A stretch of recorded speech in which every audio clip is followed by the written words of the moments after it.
She thought love had passed her by, until I showed her it was never too late. It was one of those late autumn afternoons when the sunlight slanted low through the cafe windows, painting everything in golden warmth.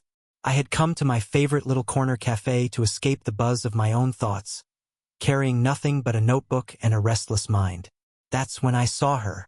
She was sitting alone at a small table by the window, her posture relaxed but precise, like someone who had learned the value of stillness. She had this quiet, effortless grace, the kind that doesn't demand attention but draws it anyway. Her hair, streaked with subtle silver, framed her face softly, and the corners of her eyes crinkled ever so slightly as she read a book. There was a calm confidence in the way she held herself, yet beneath it, I could sense a gentle vulnerability, like a carefully guarded part of herself that only appeared to those who truly looked. I found myself watching her longer than I probably should have. The way she sipped her coffee, letting the warmth seep into her hands, made the mundane feel intimate. Her scarf brushed against her shoulder as she leaned forward to turn a page, and the faint smell of vanilla and cinnamon floated from her cup into the air around her. Small details, the tilt of her head, the quiet hum of concentration in her expression, made my chest tighten in a way I wasn't used to. I hesitated. Should I approach her? Was it even appropriate? She was older, far more experienced in the world than I was, and part of me worried that I'd just be another interruption in her carefully ordered life. But there was something magnetic about her presence, something that pulled me forward despite my hesitation. The moment I finally decided to move, fate intervened in the most mundane yet perfect way. My elbow knocked against the edge of her table as I reached for the chair beside her, sending her cup wobbling dangerously. "Oh, I'm so sorry," I blurted, crouching instinctively to steady it. She looked up at me then, and our eyes met for the first time. There was a flicker of surprise, a small, almost imperceptible smile, and in that instant, the world narrowed to the space between us. "Don't worry," she said, her voice calm but warm, with a hint of amusement. "I've had worse accidents." Her laugh, soft and genuine, rippled through the air and settled around us. Something in the way she said it made me feel seen, not as a clumsy stranger, but as someone worth noticing. And just like that, a bridge was built between us, quiet but undeniable. I found a reason to linger, a casual question about the book she was reading, an observation about the weather. She responded with curiosity rather than dismissal, and suddenly, the age gap, the hesitation, all the internal warnings I'd carried melted into the background. I didn't know her name yet, and she didn't know mine, but already, there was a connection, subtle and unspoken, that neither of us could ignore. And in that golden, quiet afternoon, I realized something I hadn't expected. Sometimes, the most meaningful encounters happen when you least plan them. The next time I saw her, it wasn't by accident. The cafe, once a quiet retreat, now felt charged with an unspoken anticipation. I had returned, partly hoping to see her, partly hoping to convince myself that our first encounter had been nothing more than a fleeting moment. But there she was, seated at the same window table, sunlight catching her hair just so, the soft curl of her lips betraying a hint of amusement as she sipped her coffee. This time, I didn't stumble over a cup. Instead, I found myself sliding into the chair opposite her, heart hammering, hands slightly clammy. I reminded myself to breathe, to keep it casual, to not seem like the young man nervously hovering across the table from a woman who had, undoubtedly, experienced far more than I ever had. "Hi," I said, finally, my voice steadier than I expected. "I think we met yesterday. I'm the one who almost caused a coffee disaster." She glanced up from her book, eyes locking with mine, and that same quiet warmth from before enveloped me. "Oh yes, I remember," she said, her lips curving into that subtle, teasing smile. "I was wondering if you'd survive the trip back today." I laughed, the tension breaking instantly, and it felt like sunlight pouring into a room that had been dim. The conversation began awkwardly, circling around safe topics at first. The weather, the cafe's new seasonal menu, but it quickly found rhythm, moving into shared interests. Favorite novels, little-known cafes, the kind of music that makes you pause the world for a few minutes. She spoke with a calm intelligence that made the room feel smaller and warmer, and I found myself drawn not just to her words, but to the way she spoke them. There was a subtle rhythm to her gestures, the brush of her hand against the table, the tilt of her head as she considered a thought, the faint, almost imperceptible sparkle in her eyes when she laughed. Every small movement felt intimate, like a language she didn't even know she was speaking. For the first time, I noticed the vulnerability beneath her poised exterior, the slight hesitation in her smile, the careful choice of words, the almost imperceptible sigh when the conversation turned to her life. She was guarded, yes, but not cold. And beneath that caution was an openness, a readiness to let someone see a side of her that the world often ignored. We lingered over our coffees, neither of us rushing to leave, as if the cafe itself had become a private universe just for us. At one point, our hands brushed as I reached for a napkin, a fleeting contact that sent a subtle jolt through me. She didn't pull away. Instead, she let her hand linger near mine, and I realized that she noticed me as much as I noticed her. The hours slipped by unnoticed, measured only by the fading light outside the window. By the time we parted, exchanging polite goodbyes and shy smiles, I felt an unusual warmth, the kind that comes from discovering a connection that feels both unexpected and inevitable. Walking home, I replayed our conversation over and over. That accidental meeting had become something more, something quiet yet significant. And for the first time in a long time, I found myself hoping for another encounter, another chance to see that subtle spark in her eyes again.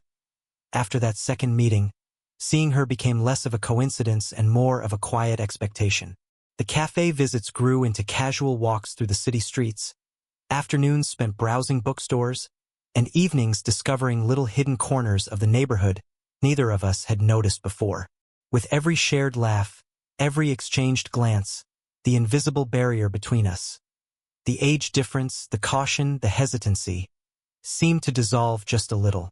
I began to notice the subtleties of her presence in ways that weren't obvious at first. The way she tucked a stray strand of hair behind her ear, the soft hum she made when reading a particularly beautiful line of poetry, the careful way she chose her words when sharing stories from her life. She had a warmth that wasn't loud or demanding. It was steady, grounding, and it made me feel seen in a way that no one else had. She, in turn, seemed to notice me too in small but significant ways. I could see it in the way she remembered my favorite coffee, the way she laughed a little longer at my jokes than necessary, the way her eyes lingered on me for a fraction longer than politeness demanded. Each moment, though subtle, carried weight, a quiet acknowledgement that there was more between us than mere acquaintance. Our conversations began to move beyond safe topics.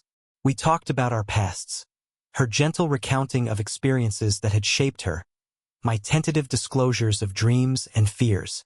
She shared moments of disappointment and longing, moments that had taught her caution but not hardened her heart. I listened, careful, attentive, aware that this trust was something precious, something that could not be rushed. There was a rhythm to our interactions, almost unspoken. Sometimes we walked side by side in comfortable silence, letting the world hum around us while our hands occasionally brushed. Other times we shared small gestures of closeness, a hand resting lightly on the small of her back to guide her through a doorway, our shoulders brushing when navigating a narrow street, our laughter mingling in a quiet corner of a bookstore. Each touch was fleeting, yet it lingered in memory, leaving a warmth that was both innocent and intimate. Despite the growing closeness, there was still tension, an undercurrent of what neither of us dared to say aloud. The age difference hovered silently in my mind, a whisper of doubt that tempered my boldness.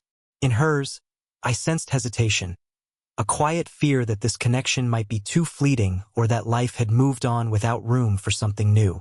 And yet, even with hesitation, there was undeniable pull. It was in the soft brush of her fingers as she handed me a book, in the fleeting glance across a crowded street, in the warmth of her presence beside me on a quiet bench. Slowly, steadily, we were building something, not just friendship, but an emotional intimacy that felt both rare and fragile. By the end of one such afternoon, when the sun dipped low and painted the sky in amber and rose, I realized that I was no longer just curious about her. I was invested. In her laugh, in her quiet strength, in the delicate vulnerability she allowed only in fleeting moments. I was learning her rhythm, her silences, her gestures, and I knew, with an unexpected certainty, that this connection was beginning to mean something profoundly real. The next meeting felt different. There was a quiet weight in the air, a sense that the rhythm we'd built over the past few weeks was about to shift. We sat on a bench in the park, leaves crunching softly beneath our feet as autumn deepened. The sunlight slanted through the trees, casting golden streaks across her hair, and I realized that I had begun noticing her in ways I hadn't allowed myself before. The curve of her smile, the subtle strength in her posture, the softness in her eyes when she thought no one was looking. She spoke first, almost tentatively, about a heartbreak from her past. Not in a dramatic way, but with a calm honesty that made the vulnerability in her voice all the more striking. Her words weren't meant to draw pity. They were simply an offering, a careful unveiling of a part of herself she rarely showed. I listened, not interrupting, just letting her speak, feeling the warmth in my chest as I realized she trusted me enough to let me in. "I sometimes wonder if it's too late," she said quietly, her gaze tracing the lines of the path before us. "If I'm too old for this, for love again." Her admission struck me in a way I hadn't expected. There was a fragility beneath her composed exterior, a hesitancy born from life's disappointments, and yet, it was paired with a quiet dignity that made her all the more magnetic. I wanted to reach out, to reassure her with words, but I knew this wasn't about me soothing her fears. It was about being present, about letting her feel safe enough to confront them herself. We lingered in silence for a moment, a delicate pause that seemed to stretch longer than it should. Then, almost instinctively, I let my hand brush hers as I reached for the water bottle between us. She didn't pull away. Her fingers met mine, just for a heartbeat, a fleeting contact that carried the weight of unspoken understanding. The warmth of her skin against mine was subtle, yet it sent a quiet thrill through me, the kind of connection that words could never capture.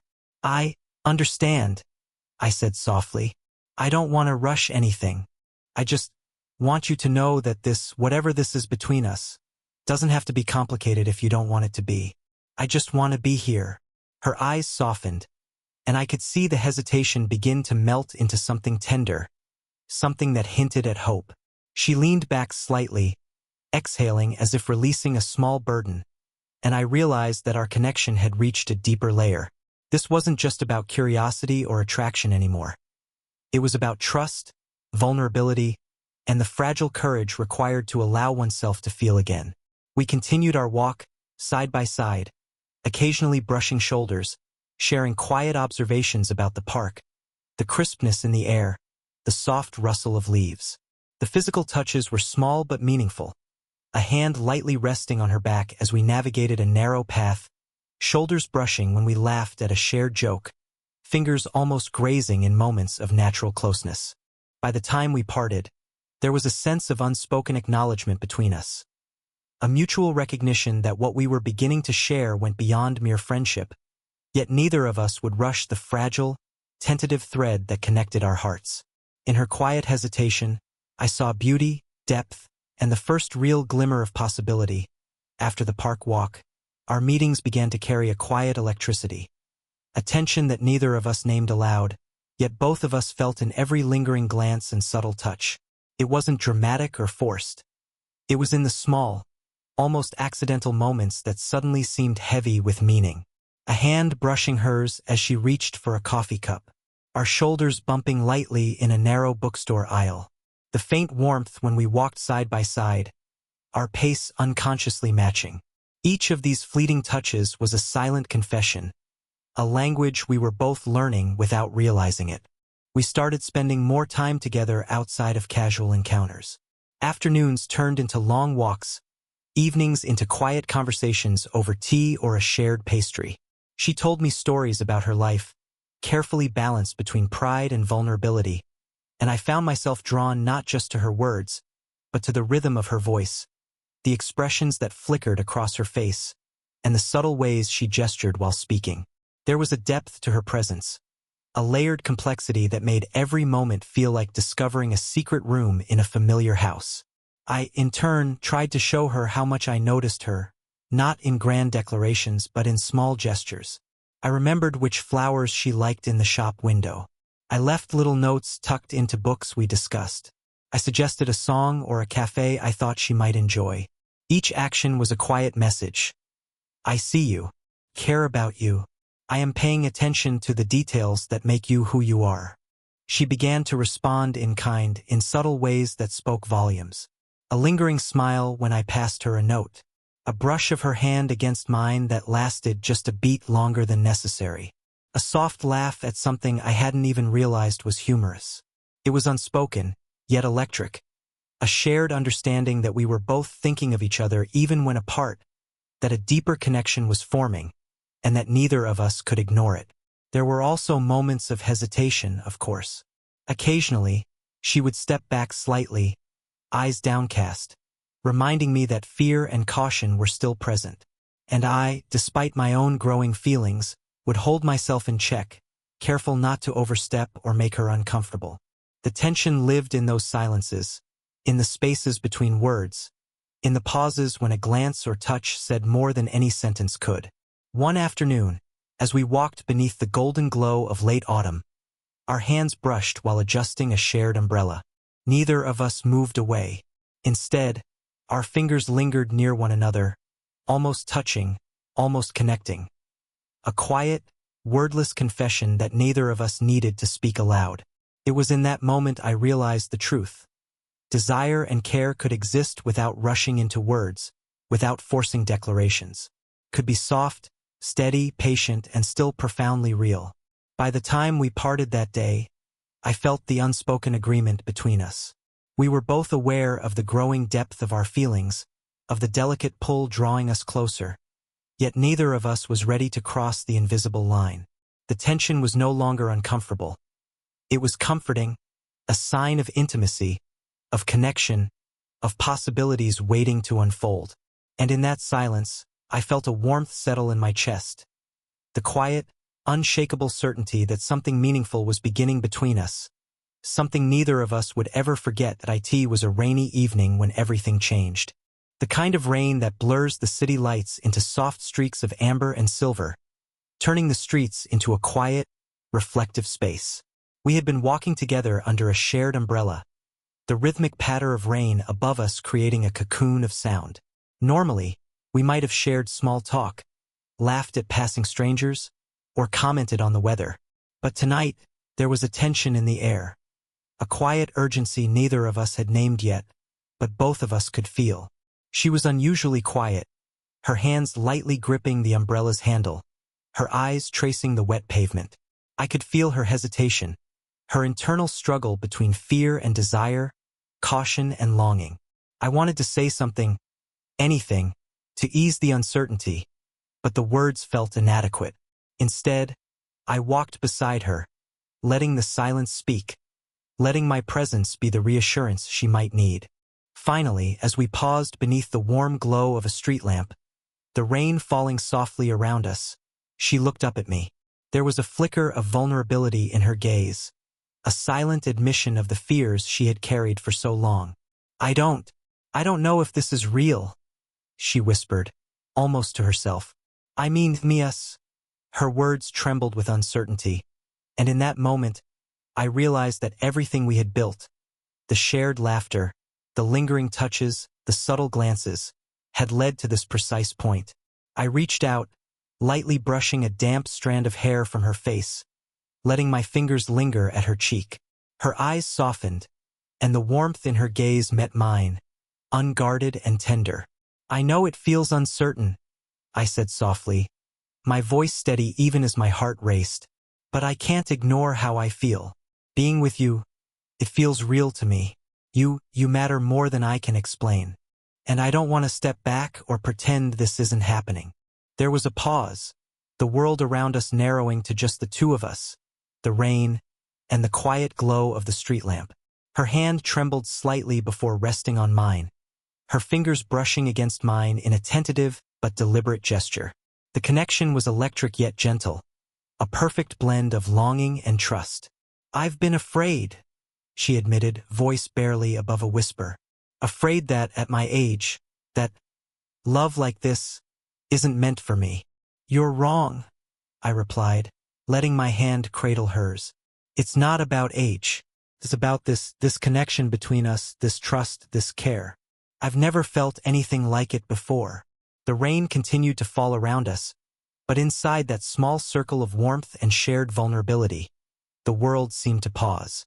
I leaned slightly closer, careful to respect her space yet inviting intimacy, and she mirrored the movement. Our eyes met, unflinching, and in that silence, everything was said. Words were no longer necessary. Our hands, our glances, our presence spoke volumes. For the first time, the tension we had carried for weeks transformed into clarity, into acknowledgement. We didn't need to rush. We only needed to be present. And in that shared, quiet moment, it became clear that the bond we had formed was no longer fragile or tentative. It was real, undeniable, and waiting to grow into something neither of us could ignore. The following days felt lighter, as if the tension we had carried for weeks had finally released into something warm and steady. The world didn't change. The city streets were still bustling. The cafes still hummed with activity. But for us, something fundamental had shifted. There was an ease in our interactions now, a quiet understanding that neither of us had expected so soon, yet both of us cherished deeply. We met again at the same cafe where it had all begun, sunlight streaming through the windows, illuminating the familiar golden glow of our first encounter. She was already there when I arrived, seated at our usual table, her book forgotten beside her coffee cup. Her eyes lifted when she saw me, and that subtle, knowing smile appeared. The one that had first drawn me in, now tinged with the warmth of shared understanding. I slid into the chair across from her, our hands brushing briefly as I placed my notebook beside her cup. The contact lingered, gentle, electric, a quiet acknowledgement of all the unspoken moments that had passed between us. We didn't need to talk immediately. The comfort of being near each other was enough. "Do you remember our first accidental meeting?" I asked, a small smile tugging at my lips. She laughed softly, eyes sparkling. "How could I forget? You almost ruined my coffee, and yet somehow made it unforgettable." Her humor, always so natural and effortless, made the world around us fade slightly. I reached across the table, lightly taking her hand in mine, feeling the warmth of her skin, the subtle pulse of life that had become so familiar to me. "I think everything since then has been remarkable," I said quietly. "Every laugh, every walk, every moment of hesitation. It all led to this." She looked at me, her gaze steady, unflinching. "I was scared," she admitted. "Scared that I was too old, that we wouldn't be possible. But now I see that fear was just a shadow. It doesn't matter. Not really." Her words, simple and honest, carried more weight than any grand declaration. I squeezed her hand gently, leaning in just enough to feel the warmth of her presence, careful not to overstep yet wanting her to know how deeply I cared. She mirrored my movement, our shoulders almost touching, our proximity speaking louder than words. "I want this," I said softly. "Whatever it is, however it grows, I want it with you. Age doesn't matter, the past doesn't matter. What matters is us, right here, right now." A small smile curved her lips, her eyes glistening with emotion. "Then let's not overthink it anymore," she said, squeezing my hand. "Let's just be." And in that simple, beautiful moment, everything fell into place. There was no rush, no need for dramatic gestures. Just the quiet, steady knowledge that we had found something rare and precious. A connection built on trust, respect, care, and the slow bloom of affection. As we sat together, hands entwined, sunlight falling softly around us, I realized something profound. Love wasn't about age, timing, or perfection. It was about presence, understanding, and the courage to embrace the heart in front of you. And in her, I had found all of that and more. The cafe around us continued its hum. The world moved forward. But for the first time, neither of us felt alone. We had discovered something enduring, and the quiet certainty of that connection, patient, tender, and real, would stay with us long after that afternoon faded into memory.